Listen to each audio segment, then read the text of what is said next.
मेरी दादी एक छोटे से शहर से संबंध रखती हैं और ऐसा माना जाता है कि उस गांव में कुछ बुरी शक्तियां भी वास करती हैं।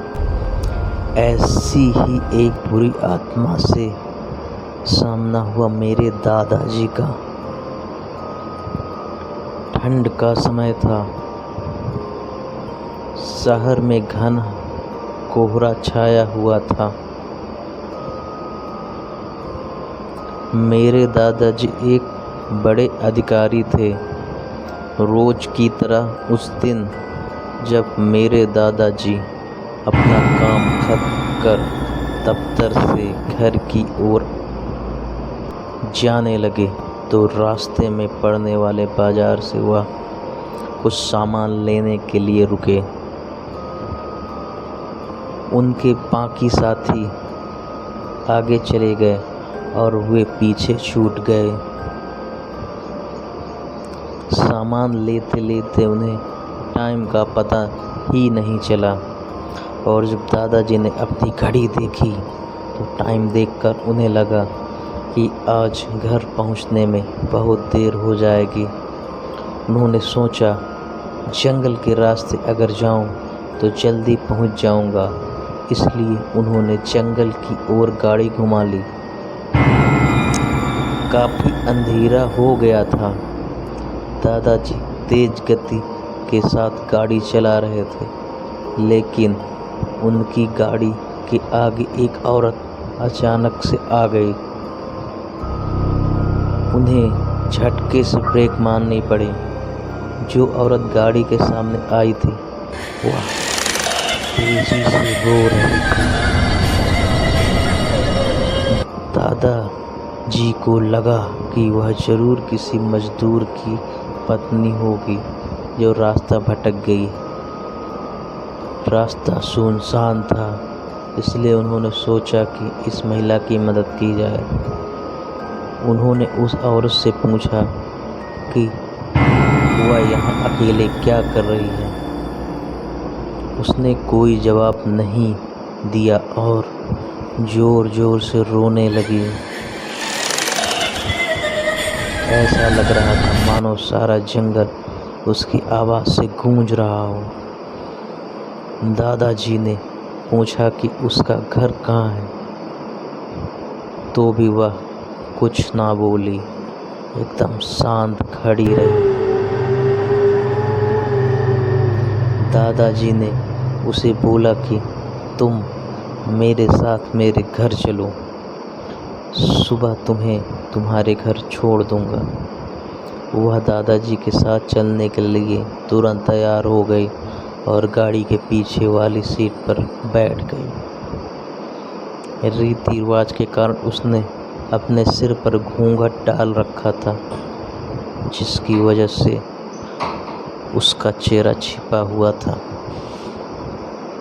घर पर सब दादाजी का इंतज़ार कर रहे थे। जैसे ही गाड़ी की आवाज़ आई सब बाहर आ गए। जब उस महिला के बारे में घर में पूछा गया तो दादाजी ने सारी कहानी बताई। दादाजी ने कहा आज खाना यहीं बना देगी। लेकिन मेरी दादी को उस महिला पर शक हो गया। उन्हें लगा कि यह कोई चोर है जो घर का सामान चुरा कर भाग जाएगी। दादी ने उसे रसोई में जाकर खाना बनाने को कहा।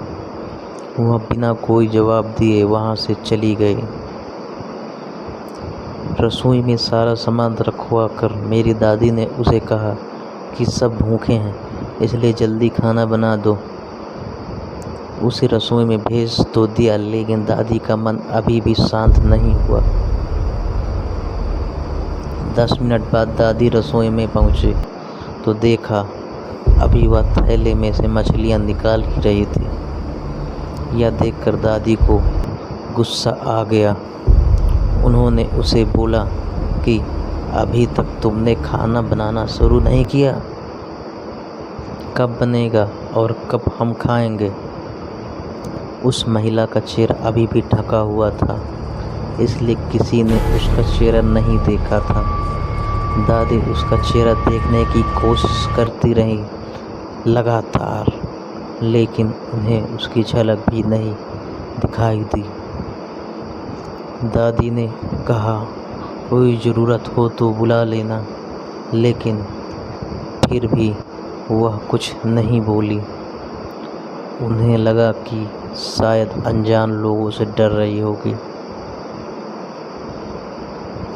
दादी रसोई से चली गई, लेकिन जब 10 मिनट बाद फिर वापस आई तो रसोई का दृश्य देखकर दादी डर गईं। उनके पैर जैसे वहीं जम गए, उनके गले की आवाज़ नहीं निकल रही थी। उन्होंने देखा वह औरत रसोई के स्लैब पर बैठकर कच्ची मछलियाँ पागलों की तरह खा रही थी।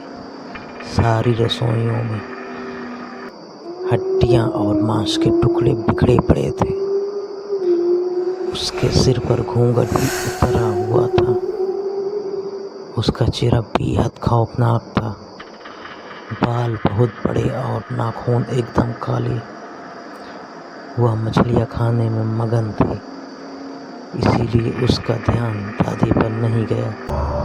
दादी भी चिल्लाई नहीं कि कहीं वह और ज़्यादा खतरनाक ना हो जाए।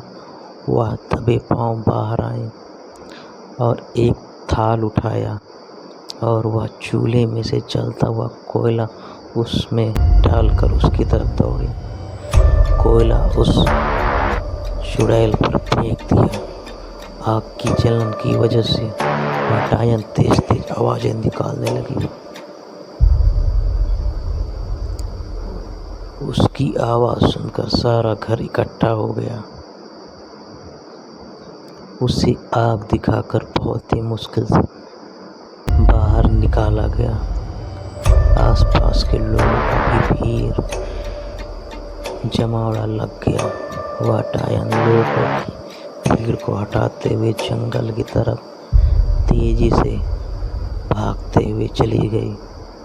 सारे लोग डर के मारे कांप रहे थे और मेरी दादी की हिम्मत की दाद भी दे रहे थे कि अगर उन्होंने सही समय पर कोयले से उस डायन को नहीं भगाया होता, न जाने क्या होता। आप सुन रहे थे डरावनी रात कहानी भाग 3, घूंघट वाली औरत। ऐसी ही डरावनी कहानी सुनने के लिए डरावनी रात चैनल को सब्सक्राइब कर लें और बेल आइकन को प्रेस कर लें ताकि भाग 4 आने पर आपको नोटिफिकेशन मिल जाए। धन्यवाद।